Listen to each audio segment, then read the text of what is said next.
Eu não sei como é que foi o seu sábado, mas nós estamos aí no final do mês e talvez você saiu já um pouco preocupada com o resto de gasolina no tanque, preocupada se vai chegar, né, como que tá as questões de finanças. Talvez você arrumou, hoje foi dia da faxina aqui para algumas mulheres, levanta a mão. Teve as mulheres da faxina hoje, né? E talvez você fez o almoço e já estava tão cansada, e você falou, meu Deus, ainda tem que ir no encontro. Mas deixa eu te dizer, enquanto você cozinhava, enquanto você fazia as coisas, Deus te via. Ele estava te vendo, e eu queria te dizer, a hora que você chegou nesse lugar, que você viu esses espelhos espalhados por aí, eles não fazem parte só da decoração. As meninas colocaram esses espelhos para que vocês pudessem se enxergar e lembrar que os olhos do Senhor estão sobre vocês o tempo todo. Os olhos do Senhor estão sobre vocês, e mesmo que talvez você está ali catando os brinquedos do chão, atrás daquela pilha de roupa, falando para aquele filho adolescente 20 vezes para arrumar o quarto e ele não arruma. E parece que ele não está te escutando, parece que ele não está te vendo, e aí você pede alguma coisa para o seu marido, e aí parece que ele não te escuta. O Senhor te escuta, irmã. Ele te viu. Ele viu você saindo da sua casa. Ele viu você colocando a sua roupa de dizer, hoje eu estou indo na igreja. Hoje eu vou cultuar com as minhas irmãs. E você sabe que nós tiramos alguns espelhos, vocês vão ver por aí depois lá pelo salão também. E eu tirei 2 espelhos grandes da minha casa. E foi uma diferença significativa. Eu não consegui ver direito que roupa que eu estou hoje. Foi só metade. Mas uma coisa engraçada aconteceu. Que a gente é acostumado, né? Quem aqui passa no espelho e dá uma olhadinha assim? E aí a Johanna começou a olhar e falou, mãe, cadê o espelho? Mãe, cadê o espelho? Eu falei, não, filha, a gente levou lá para a igreja. Ela falou, mãe, eu quero o espelho, eu não consigo me ver.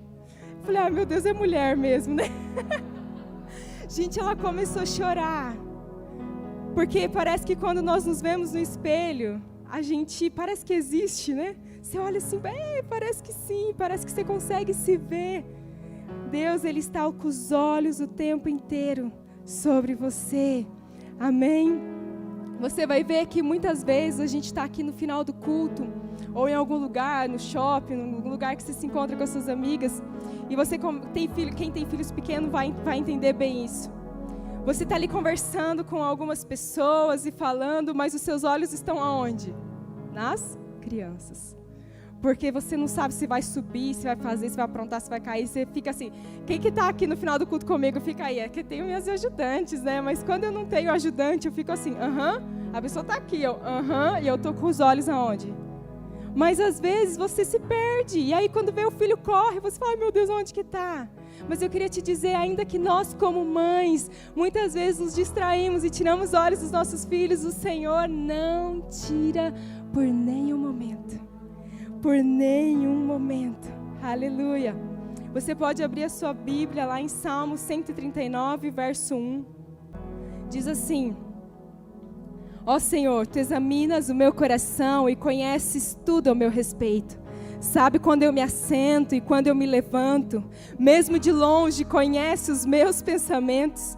Tu me vês quando viajo e quando descanso. Sabes tudo que eu faço. Antes mesmo de eu falar, Senhor, Tu já sabes o que eu vou dizer. Uau, é o tempo inteiro. Vocês perceberam? É quando você senta, quando você levanta, quando você viaja, mas também quando você descansa. E Ele diz que Ele já sabe até o que você vai falar.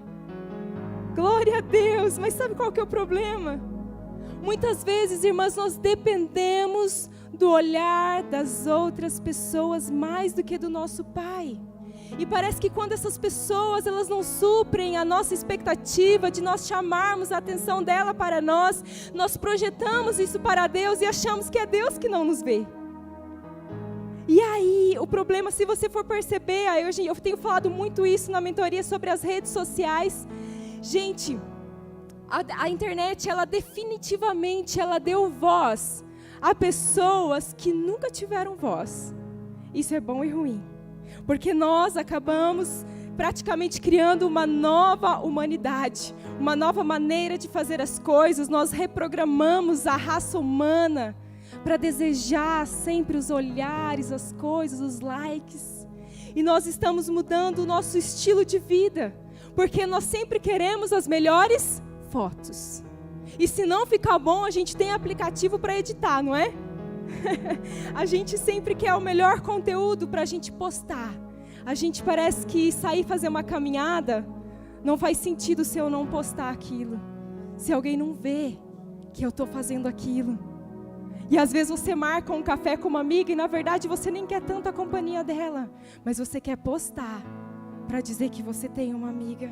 E nós desejamos o tempo inteiro, insaciavelmente, sermos aceitos. Sermos queridos, sermos importantes, sermos amados. Mas você sabia que as redes sociais elas foram criadas para gerar insatisfação em nós? Isso depois você pode ler, eu estava pesquisando. Porque toda vez que eu olho o Instagram de uma outra pessoa, eu me comparo. E aí você olha e fala assim, puxa, ela está fazendo isso, eu também quero. Ela tem aquilo, eu também quero. E aí você, o que acontece? A internet, ela quer te vender aquilo. Quem aqui já comprou coisas influenciadas umas pelas outras? Não é? Isso acontece. Só que nós não podemos cair nessa. Eu acho que essa é a grande questão. Vocês sabiam que tem sites dedicados exclusivamente, gente, escuta isso, para falar sobre ferimentos e mortes relacionadas a selfies? O Wikipédia tem lá um negócio lá que só fala sobre isso. Pessoas que vão fazer uma selfie, pá, morrem. O trem passa, o carro bate, cai num lugar que não devia, está na beira de uma montanha para pegar aquela... Olha isso, gente, nós literalmente estamos morrendo para sermos vistos pelas outras pessoas. Quem que é Jesus para você quando você não está querendo salvar o mundo? Quando Jesus não precisa acalmar uma tempestade para você, ou então você quer montar um estudo bíblico e você, agora eu vou orar, pedir para Deus me mostrar. Quem que é Jesus quando Ele não precisa fazer um milagre? Muitas vezes nós estamos achando que o sucesso de Deus depende de nós. Quem é Deus? Será que Ele é seu amigo? E nós vamos entender isso, nós vamos aprender algumas lições nesse mundo que tanto deseja ser visto. O que é ser escondida no Senhor. Amém? Nós vamos começar com a primeira lição de hoje. E eu queria agradecer porque eu só estou aqui por algo que vocês não viram. O meu marido está lá em casa com os meus filhos. E ele cuidou não só agora quando eu estou aqui. Ele cuidou das crianças ontem, ele cuidou hoje. E Ele nos ajudou, e nós somos um time, né, amor? Eu quero louvar a Deus e agradecer pela sua vida. Porque antes de sair daqui, toda vez que eu vou ministrar, eu baixo a minha cabeça e falo, me abençoa. Porque eu sou validada pelo que acontece em casa, aquilo que vocês não veem. Amém? Que Deus abençoe, meu amor, meus filhos, Deus abençoe. E a primeira lição de hoje, anota aí, você que está anotando. Ele te vê. Ele te vê. Você vai perceber que em muitos momentos na vida, e você vai entender isso bem claro, parece que você começa a ser escondida pelo Senhor. E você fala, não é possível, nada está acontecendo. Mas você vai perceber que nessa fase escondida, ou se você está agora, ou se você já foi, ou talvez em algum momento da sua vida você vai ser, e a Val é testemunha disso, que quando nós estamos ali escondidos, a gente vai tão pertinho do Senhor. E você começa a buscar nele. Parece que a invisibilidade atrai os olhos de Deus. Vocês estão entendendo? Parece que a invisibilidade atrai os olhos de Deus apenas para você. É lá trocando a fralda, viu, Fran? É lá num negócio que parece que não vai para frente, que as coisas não acontecem. É atrás de uma montanha cheia de roupa suja, no emprego que parece mais um desperdício de tempo. E você fala, por que eu estou aqui? Parece que nada acontece, eu estou na igreja. E talvez as pessoas não estão valorizando todo o meu potencial, mas eu quero dizer, existe um propósito nessas fases para você. Se você está passando por essa fase, ou se você já passou, ou se você ainda vai passar, eu quero te dizer isso, existe um propósito para essas fases, aleluia. Eu me lembro quando eu fui para o seminário em Foz do Iguaçu, no Paraná. Eu comecei a cursar teologia e eu estava tão feliz. E logo eu me entrosei com todo mundo, tinha gente de todo o Brasil. E ali nós começamos a evangelizar, e eu comecei a me desenvolver em projetos, e tinha projetos na favela em Foz do Iguaçu, e eu era missionária no Paraguai, e eu estava ali, sabe, voando, fluindo, gente, não tem nada de errado nisso. Eu me sentia tão importante. Era 2009, a minha mãe recebeu um diagnóstico de câncer. O meu pai me ligou e disse: filha, eu acho que seria bom você trancar a faculdade agora e voltar para cuidar da mãe. A Stephanie tinha uns 6 anos. Ela era pequenininha, ela vai precisar, nós não sabemos o que vai acontecer, era um nódulo maligno. E algumas de vocês conhecem meu testemunho, e eu cheguei e falei: Deus, eu estou aqui sendo tão útil, por que eu vou ter que largar tudo para voltar para minha casa? E naquele dia eu corri para o meu quarto, lá nos alojamentos, e eu falei: Deus, eu não quero isso. Primeiro eu senti muito pela minha mãe, minha avó faleceu de câncer, e depois eu chorei, porque eu não queria aquilo. E aí Deus me deu uma direção naquele dia, a primeira vez que eu escutei a voz audível de Deus. Deus disse: vai, honra teu pai e a tua mãe, os teus dias serão longos sobre essa terra. E eu me levantei, peguei, corri naquele orelhão, era orelhão 2009, liguei para o meu pai: pode vir me buscar. E eu achei que aquela renúncia eu ia dar conta. E eu parei meus estudos, dei tchau para todo mundo e falei: ai, que legal, eu estou fazendo a vontade de Deus. E parecia tão linda a minha obediência, até eu chegar na casa da minha mãe. Eu me senti jogada num porão. Eu me senti completamente esquecida. Eu não era mais vista por ninguém. Eu não precisava mais fazer nada para alguém me elogiar. Eu não tinha mais as minhas crianças que eu evangelizava, que eu carregava no colo. Eu não tinha mais os meus amigos e nem os meus professores que me elogiavam pelo meu maravilhoso desempenho na faculdade. E ali, eu achei, acabou. Eu falei: Deus, o Senhor me levou para aquele lugar para me trazer de volta para Guarani das Missões, cidade pequenininha da minha mãe, para dizer que agora eu vou ficar aqui. Os meus projetos, os meus planos tinham ido por água abaixo. E eu falava: Deus, como que um dia eu pensei que eu poderia estar integral na sua obra? Como um dia eu pensei que eu poderia ser uma missionária? Acabou. Mas foi nesse tempo, escondida, que eu pude dar o melhor de mim para minha família. Foi nesse tempo que eu discipulei o coração da Stephanie com 6 anos, que estava com medo que a minha mãe ia morrer. Foi nesse tempo que eu ajudei a minha mãe doente. Foi um tempo de plantio, de obediência, de renúncia. Mas mesmo assim eu me sentia tão insignificante. Tão insignificante, pareciam que todos os meus sonhos haviam morrido. E eu acho que naqueles dias ali, escondida, o inimigo pensou assim: acabei com ela. Eu acabei com ela, enterrei a semente, acabou. E ele mal sabia que Deus estava falando: é ali escondida que a semente vai brotar. É ali escondida que eu vou formar um sistema de raízes para segurar o que vinha depois. Aleluia. E eu comecei, irmãs, fazendo trabalho doméstico. Eu nunca imaginei que a minha mãe trabalhava tanto, porque ela estava doente, então eu estava ali fazendo trabalho doméstico, cuidando das coisas. E um dia, eu estava recolhendo roupa na varanda da minha casa, no 2º andar. E já era mais de 1h da manhã, porque eu não dava conta de fazer tudo de dia. Porque eu não era minha mãe. Aliás, mãe, só você vai fazer tudo que você faz. E eu olhando ali aquele céu estrelado. Eu estava tão cansada, tão esgotada, tão chateada. Olhando aquele céu, irmãs, azul, escuro. E aquelas estrelas, eu pude contemplar o Senhor olhando para mim. E com aquelas roupas na minha mão, eu sentei naquela varanda.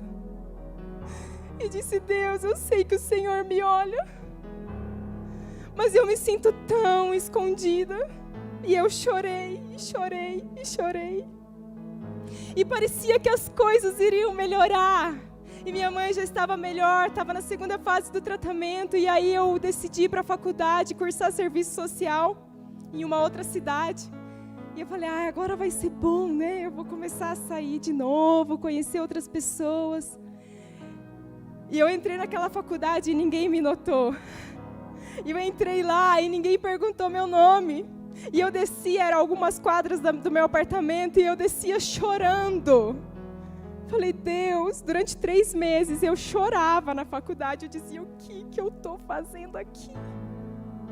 Deus, eu estava lá pregando evangelho no Paraguai. Eu estava lá nas favelas de Foz do Iguaçu. Eu estava lá fazendo as coisas. O que eu estou fazendo aqui? Eu matei o meu chamado. Gente, eu tinha tanta convicção que Deus não tinha mais nada comigo. E eu chegava na minha cama e deitava no meu travesseiro. E vocês sabem o que é chorar com a boca no travesseiro. Mas Ele me via. Ele me via um dia na varanda daquele apartamento, aquele tempo tão difícil. Eu estava lá, eu contei isso essa semana na mentoria. E eu olhei de novo para aquele céu. E tudo que me restava daquele tempo do seminário era um relacionamento. E Deus falou: esse também acabou. Entrega. Eu falei: Deus, até o meu namorado era a última coisa que me restava. E naquele dia eu falei: Deus, eu prefiro pagar o preço de entregar e um dia morrer solteira, porque era esse o pensamento que eu tinha.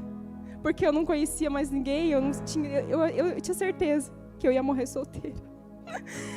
Do que pagar o preço de casar errado e carregar aquela cruz para o resto da vida. E eu disse: não. E Ele me via, Ele me contemplava. Parecia que era um deserto que não ia acabar. Mas naquele quarto, naquele apartamento, eu ergui um altar de adoração ao Senhor. E a minha irmã, a Gabi, a outra que vocês conhecem, ela estava num período tão difícil da vida, tão confusa. E eu pude regar ela com a palavra. Ela fala muito disso até hoje. Eu precisava cuidar dos meus. Antes da gente querer ganhar o mundo, irmãs, a gente precisa olhar para os nossos. Amém? Gentilmente, parece que Deus ele estava olhando para as minhas raízes e começando a trabalhar nelas. Era como se Ele desviasse os olhos dos meus galhos, das minhas flores, dos meus frutos, e voltasse agora os olhos para a minha raiz, dizendo: Gerli, antes de você marcar o mundo, marque o meu coração. Quantas estão entendendo? Aleluia. Não é fácil, irmãs. Nós não nos abrigamos naturalmente no Senhor. Nós parece que instintivamente nós buscamos motivos para que o Senhor olhe para nós.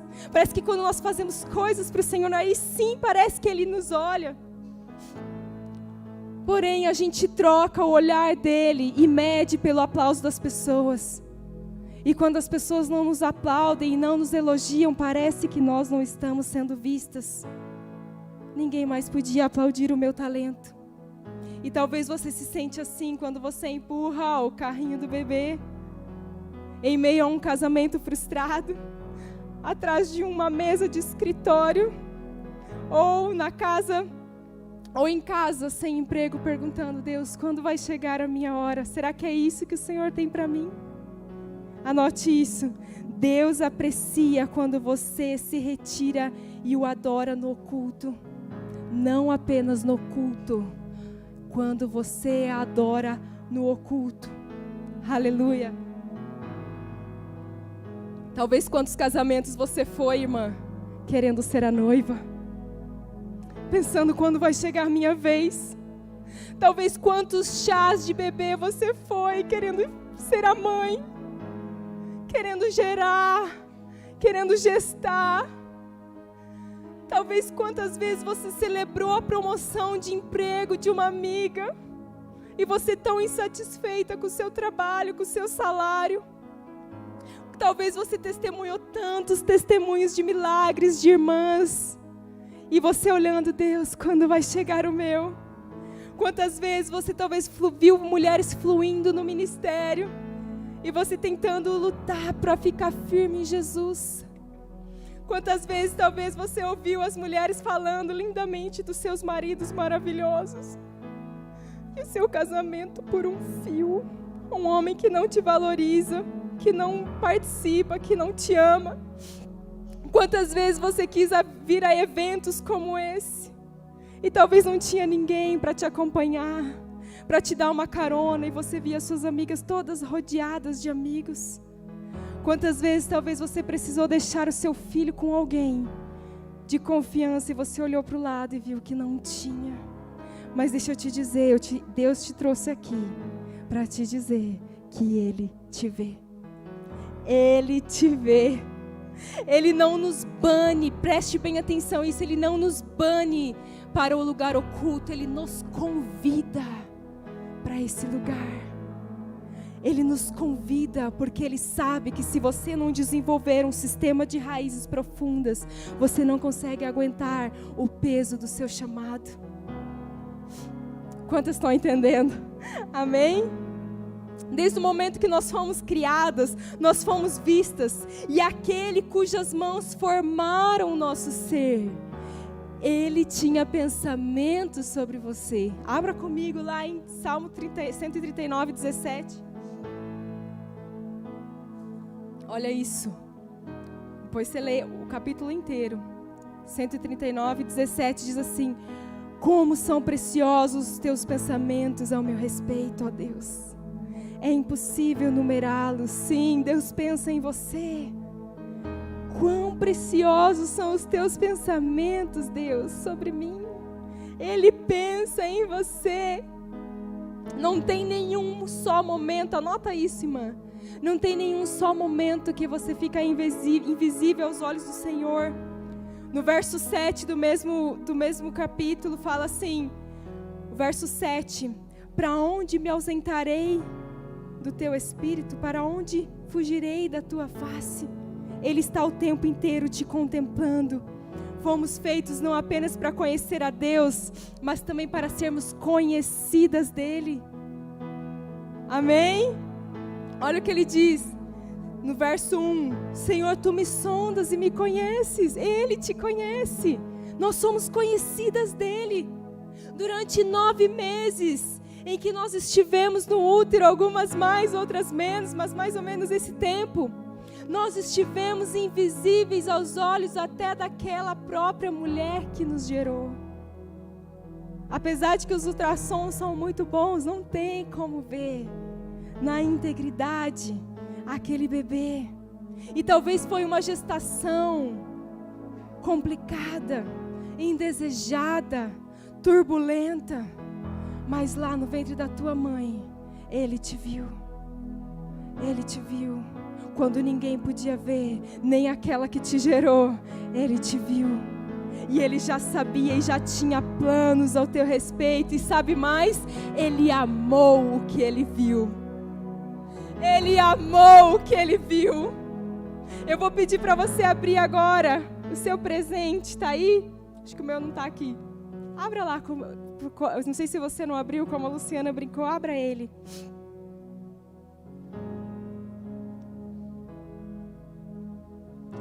Olha que lindo, gente. Irmã Valquíria preparou pra gente. Glória a Deus. Guarde que tem um número no final, tá? Tenta tirar. Peraí que o meu deu nó aqui.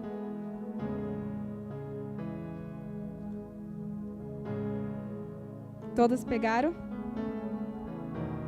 Deus. Pedi ajuda aqui. Obrigada, pastora. Tiraram? O que vocês estão vendo? Fala bem alto. Hã? Eu? Vocês falaram eu? E do outro lado está escrito o quê? Fala bem alto. Aleluia! Você pode aplaudir ao Senhor, porque Ele te vê. Ele te vê. E Ele diz, você é uma filha amada. Você é uma filha amada, ainda que você não está sendo vista, ainda que ninguém te enxergue, ainda que você se sinta invisível e insignificante. Ele diz: eu te vejo e eu te digo, você é minha filha, você é filha amada. E mesmo que o inimigo tente te dizer que não, mesmo que ele tente dizer que você não serve para aquilo para qual você foi chamada, ele te diz: não, eu te vi desde o ventre da tua mãe. E eu gostei do que eu vi. Eu gostei do que eu vi. E eu te amei. Eu te amei. Eu te amei. E é por isso que eu te trago, irmã, de volta. E eu te abraço. E digo: não sai mais do meu colo não, filha. Aqui é o lugar seguro. Aqui é o secreto. E mesmo que os outros não te vejam, ele diz: você é filha amada. Você custou caro. Você custou caro. Eu paguei um alto preço na cruz para te resgatar. Então não deixe que as circunstâncias, que as coisas dessa vida te diminuam. Em nome de Jesus. Aleluia. Aleluia. Uau.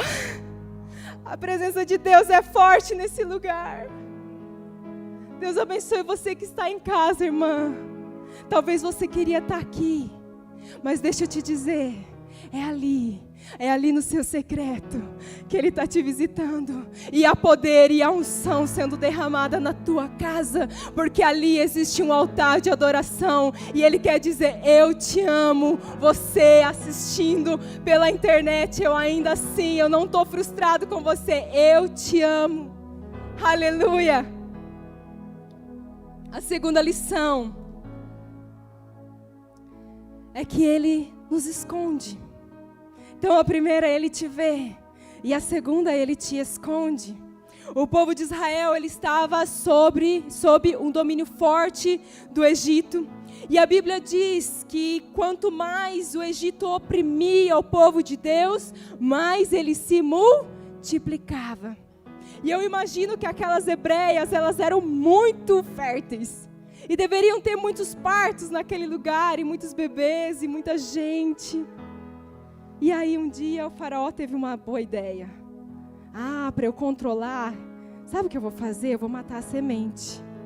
Eu vou chamar aqui as parteiras. Quem já leu essa história? Sifrá e Poá foram chamadas. Ele disse: quando vocês forem fazer o parto, se for menino, mate. Se for menino, não deixa viver. Mas aquelas hebreias, elas temeram ao Senhor. Aquelas parteiras temeram ao Senhor. E elas não fizeram isso. Então, vamos ler comigo lá em Êxodo 2:1.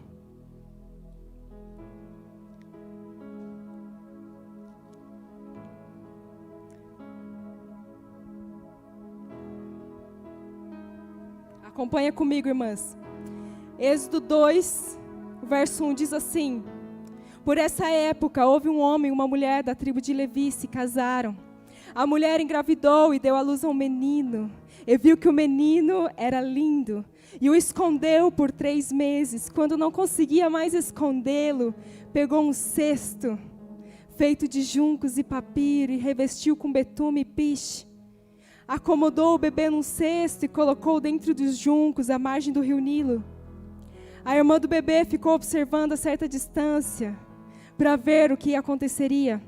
Pouco depois, a filha de Faraó desceu ao Nilo para tomar banho.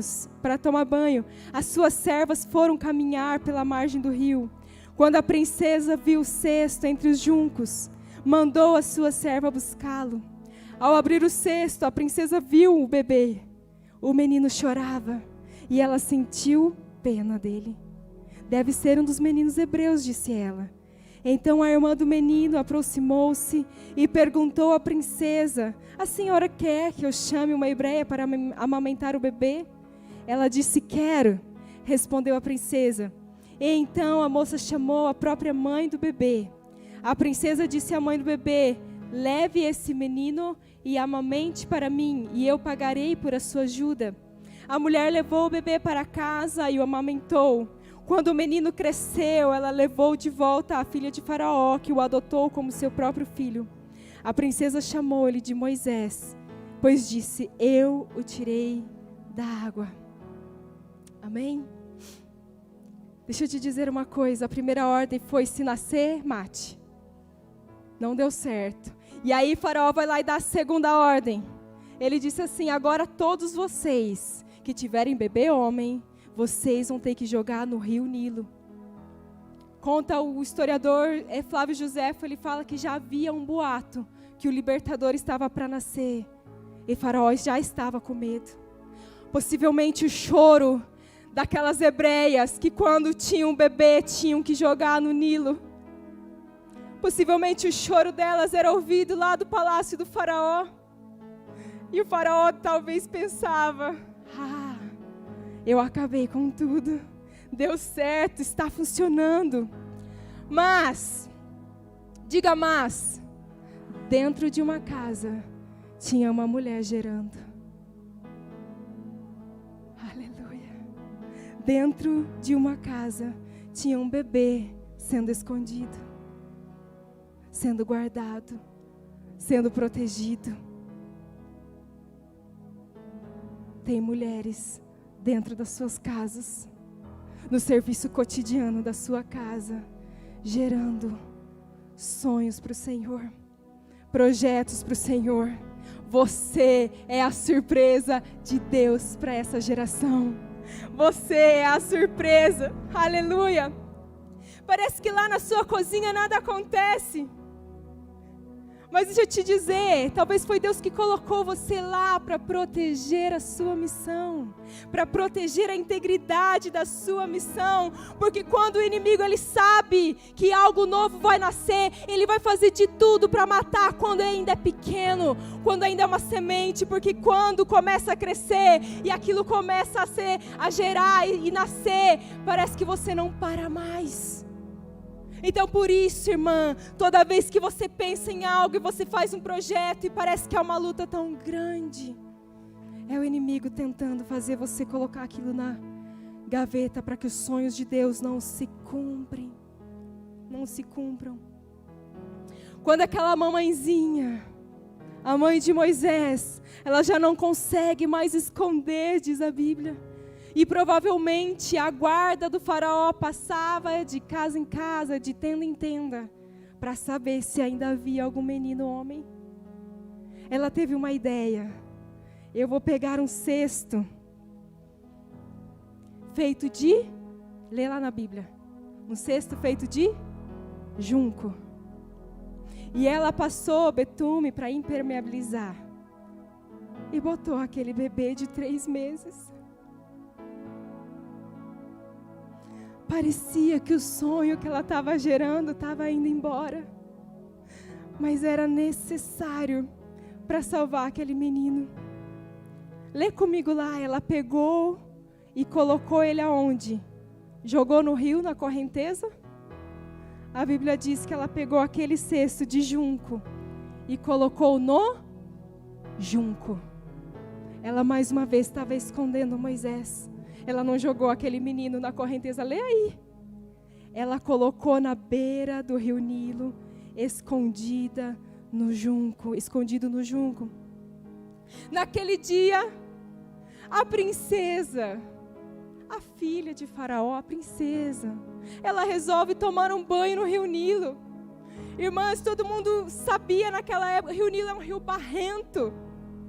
No palácio do Faraó tinham lindas piscinas, mas ela resolveu naquele dia tomar banho no rio Nilo. Quantos estão entendendo? Sabe o que ele quer dizer com isso? Ainda que você não veja, ainda que parece que não faça sentido, quando você acha que não tem mais nada para ser feito, que o único jeito era pegar aquele cesto e botar aquele bebê ali escondido, quando você acha que não tem, Deus diz, e Ele fala assim: eu falo com quem você não consegue falar. Eu abro portas que você não consegue abrir. Eu chamo a princesa e digo: vem, é hoje o dia de você se banhar no Nilo. Mas aí acontece algo. Acompanha o texto lá comigo. Aquelas mulheres que estavam com ela, Elas descem as margens do rio e a Bíblia diz que elas dão uma volta na margem do rio. Elas viram Moisés. Eles estavam debaixo de um decreto: se visse filho homem, se visse bebê homem hebreu, mate. Mas aí está lá a princesa, e olha aquele cesto e só ela enxerga, é só quem tem que ver, é só quem tem que ver. E ela diz: oh, um cesto. Quando ela abre aquele cesto, ela diz aí, o que a Bíblia diz?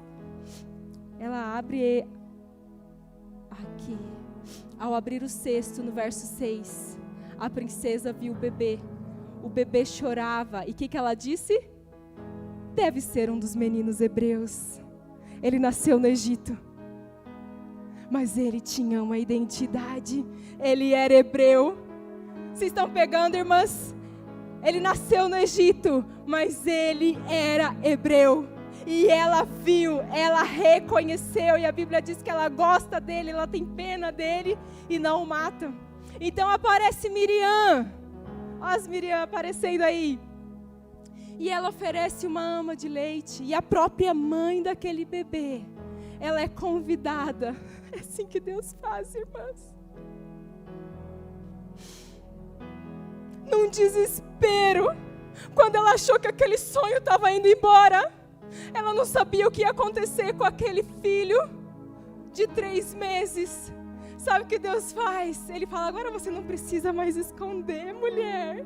Eu estou te devolvendo o bebê. Você vai poder amamentar e vai poder cuidar dele. E você vai ensinar a palavra de Deus para ele. E ainda você vai receber por isso. Porque a princesa disse que deu dinheiro para ela. Ele ainda sustentou. Ele ainda sustentou. E quando aquele menino já tinha a palavra cravada no seu peito, ela devolve ele para aquela princesa. Filho, vai cumprir o seu caminho agora. Ele era um libertador, mas ele precisava ter a palavra cravada no seu peito. E ele diz: agora vai cumprir aquilo que o Senhor gerou para que você fosse chamado. A gestação de Moisés foi escondida, o parto dele foi escondido, o puerpério, aquele momento difícil, foi escondido. Quantas vezes talvez aquele bebê chorou e ela teve que segurar e acalmá-lo a ponto dele não chorar. E aí ele é escondido novamente num cesto, e o cesto ainda é escondido dentro do junco. E agora ele está sendo escondido novamente. Ele não está sendo chamado para visibilidade. Ele agora está sendo escondido dentro da casa de Faraó. Mas ele não só está sendo abrigado pela pessoa que mais queria matá-lo. Ele agora é adotado pela princesa. E ele se torna herdeiro de tudo aquilo. Você poderia dizer: uau, que incrível! Uau, Moisés agora é o cara! Mas ainda não era o plano de Deus. E Deus tira ele da zona de conforto de novo e diz: vai cumprir o teu chamado. Sabe por quê? A palavra estava cravada no seu peito. Ele era hebreu, filho do Deus vivo.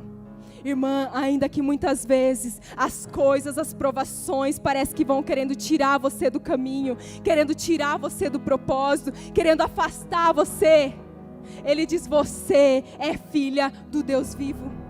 Você é filha do Deus vivo. Então Ele te esconde. Mas parece que Deus tem senso de humor. Não é possível que aquele cara que queria matar, ele foi o cara que abrigou o libertador. Aleluia.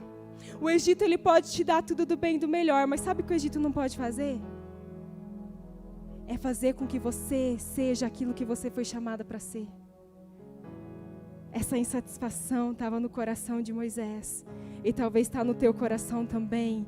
E a essa altura você deve estar pensando: pastor, eu já entendi, então eu vou ficar bem escondida aqui, bem escondida atrás aqui desse lugar. Anote isso. Se esconda em Deus, mas não se esconda de Deus. Se esconda em Deus, mas não se esconda de Deus. Depois de você passar por esses 2 estágios, preste atenção. Nós já estamos terminando.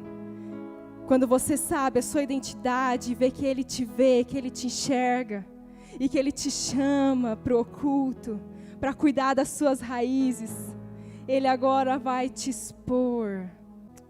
Mateus 5,14 diz assim: vocês são a luz do mundo, e é impossível esconder uma cidade construída no alto de um monte.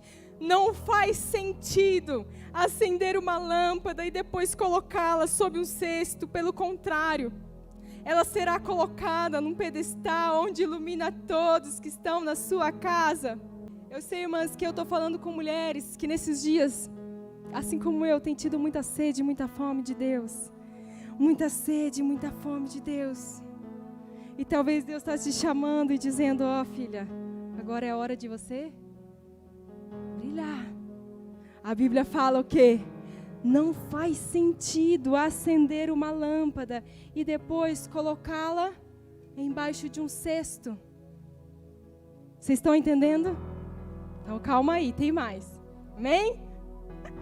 Tem mais, aleluia. Nós já estamos terminando.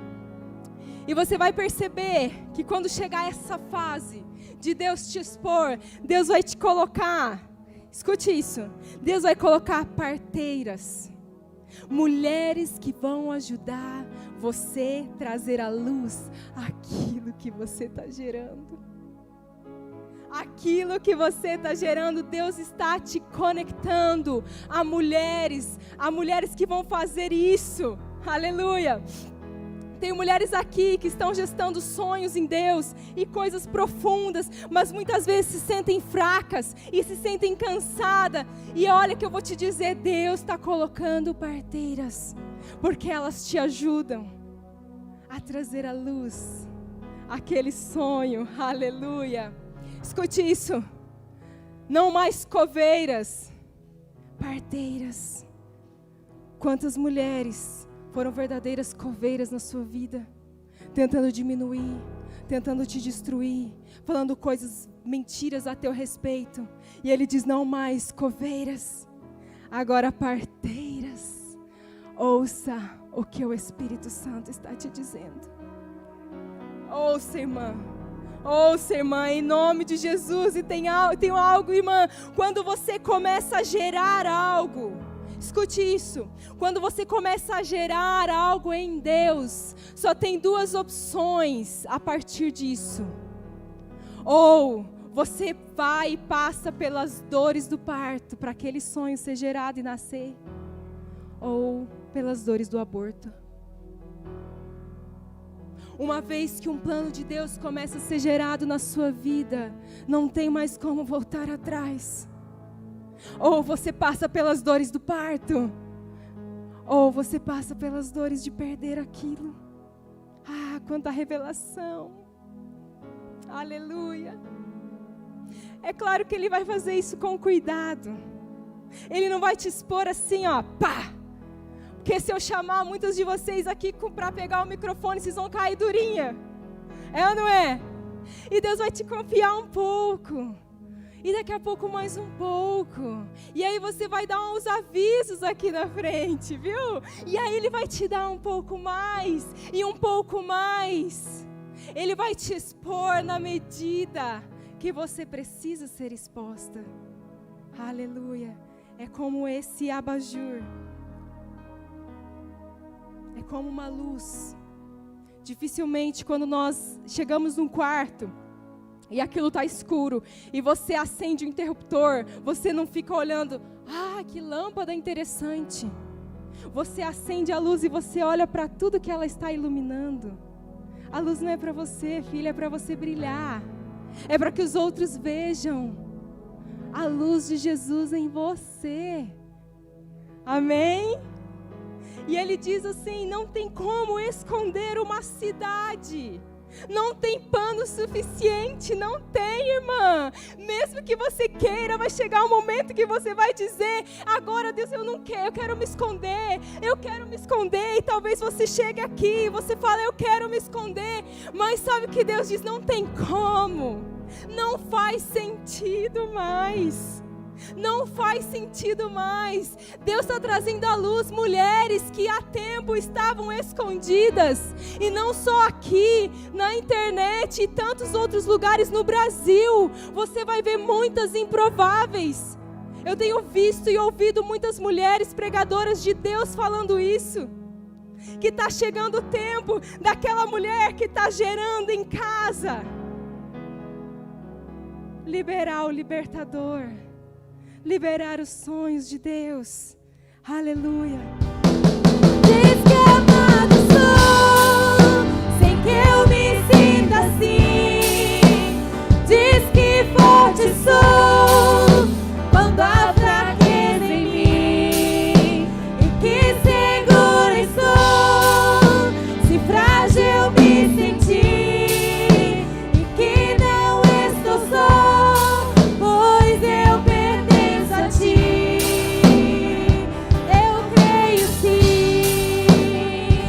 Eu creio sim, no que diz sobre mim.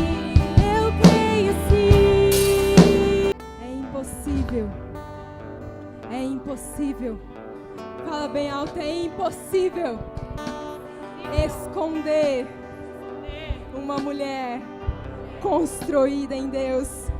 Aleluia. Eu vou pedir para você vir até o altar. Se Deus falou com você nessa palavra, você pode vir até aqui. O altar é seu, irmã. Você pode ajoelhar, você pode ficar em pé. Mas se essa palavra falou com você, vem até aqui. Pode vir, vem, abre mais um pouquinho espaço para cá, que tem mulheres no corredor de lá. Vem um pouquinho mais para cá.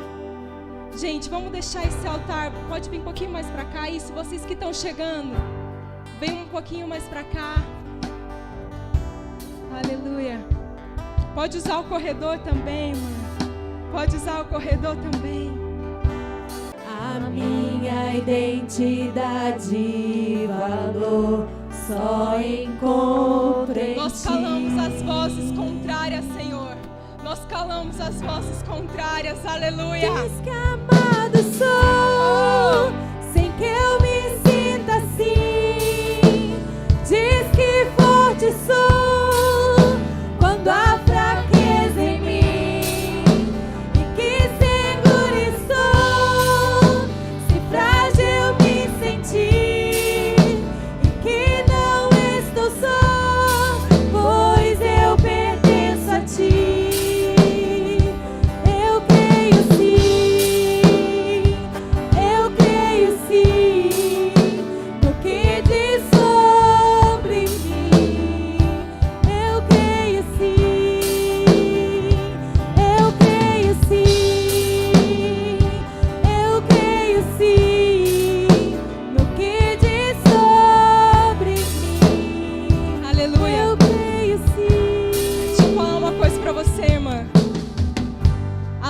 Se ela não cumprir o seu propósito, ela não serve para nada.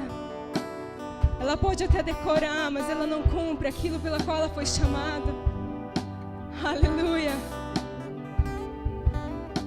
Uma mulher curada, ela não tem como se esconder. A Bíblia diz que aquela mulher do fluxo de sangue estava aqui, talvez como vocês, ajoelhada, rastejando, com dificuldade, dizendo, tocando: Deus, eu te quero, eu preciso da minha cura. E só ela estar curada já estava bom, estava ou não estava? Mas Ele tem prazer em expor uma mulher curada. Ele tem prazer em fazer você brilhar, em fazer você iluminar. Não dá mais, irmãs. Não dá mais para ficar escondida numa mentira. Numa mentira. Pai, eu quero orar em nome de Jesus pela vida das minhas irmãs, Pai. Eu sei que o Senhor está vindo com força. Vem, Senhor, vem, Pai. Vem, Senhor, enche mais. Mais, Pai, mais, Senhor, mais a Tua presença, mais o Teu propósito, mais, Espírito Santo, mais. O Espírito Santo tem prazer, Ele tem prazer em te encher, Ele tem prazer em te encher. Pai, nós damos uma ordem no reino espiritual, Pai, que todas as vozes contrárias sejam desfeitas agora em nome de Jesus. Só a Tua luz brilha, Pai, só a Tua luz brilha. Visita elas, Pai, com dons, Senhor Deus. Pai, eu sei que tem mulheres que precisam armas novas para elas avançarem para o próximo nível, Pai. Em nome de Jesus, o Senhor está equipando. Ei, o Senhor está equipando, você está escutando? O Senhor está te equipando para o próximo nível. Porque a armadura que te trouxe aqui não te serve para a próxima estação. Não te serve, Deus está te equipando, irmã. Era lava xúria. Pai, eu quero orar pelas mulheres, Senhor Deus, que não se sentem vistas por Ti, Pai. Que talvez estão tendo um tempo de invisibilidade na sua vida, Pai. Eu não te peço que o Senhor as tire desse lugar de esconderijo, mas eu te peço que o Senhor Deus dê força, ânimo e coragem, para que as suas raízes sejam tão profundas, para que quando o tempo chegar, Pai, o peso do chamado não vai abafá-las, não vai destruí-las, não vai fazê-las cair, Pai. Segura a mão, Deus está segurando a mão de algumas mulheres aqui e está dizendo: vem, filha, mais um pouco, só mais um pouco, só mais um pouco. O inimigo achou que te destruiu, ele não te destruiu. Ele está fazendo você crescer no lugar que você sempre deveria ter crescido, para baixo, nas raízes, no que não é visto, no que não é visto. Aleluia.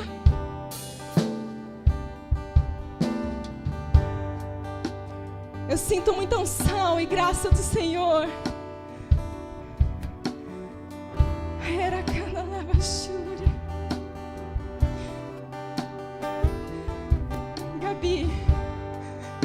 Gabi, Deus está te chamando. Ei, Rabarachanda. Alguém fica atrás da Gabi, por favor. Filha, o inimigo achou que não era para você estar aqui hoje, mas eu te escolho, filha. E eu te levo, filha, a lugares mais profundos da minha presença. Tens um chamado, filha, ministerial, tu és escolhida.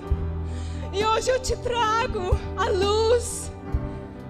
Eu te tiro da invisibilidade. E você está dizendo: eu sou tão nova, Deus. Eu sou tão nova, Rabacandarabachúria. Eu não tenho experiência, eu não sei fazer, eu não sei falar, mas Deus te diz: é esse ventre que eu estou escolhendo para gerar algo muito maior que você, filha. Rebacanda, mais, Senhor, mais do Espírito Santo. Mais o seu Espírito Santo marca a Gabi, Pai. Marca, ela é escolhida tua, em nome do Senhor Jesus. Escolhida. Ainda que mentiras vieram à sua mente, filha, ainda que mentiras vieram sobre o seu ouvido, dizendo que não, você é escolhida. E hoje Ele te traz a luz. Aleluia. Tá vendo, vó? Tá vendo, Cris? Ela foi separada, ela foi escolhida e vai ser muito maior, em nome de Jesus. Vamos cantar. Enquanto isso, continue adorando, irmã. Continue adorando, continue buscando. Só sai daqui a hora que você dizer: agora, Deus, eu tô cheia. Agora eu tô cheia. Agora eu tô cheia. Aleluia. Diz que amado sou, sem que eu me sinta assim. Diz que forte sou, quando há fraqueza em mim. Que seguro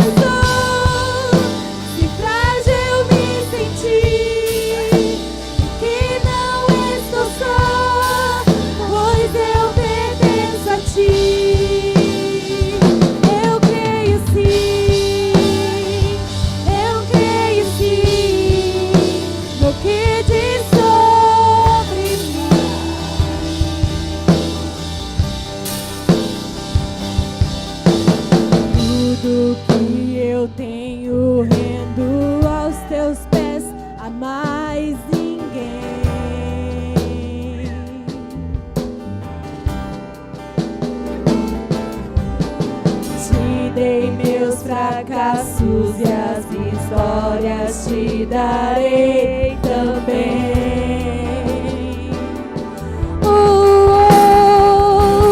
Diz que amado sou, que eu me sinto assim. Diz que forte sou, quando há fraqueza em mim. Que seguro estou, se frágil me sentir. Que não estou só, pois eu pertenço a ti. Diz que amado sou, sei que eu me sinto assim. Diz que forte sou, quando há fraqueza em mim. Que seguro estou, se frágil me sentir. Que não estou só, pois eu pertenço a ti. Eu creio sim, eu creio sim, no que diz sobre mim. Eu creio sim, eu creio sim, eu creio sim, no que diz sobre mim.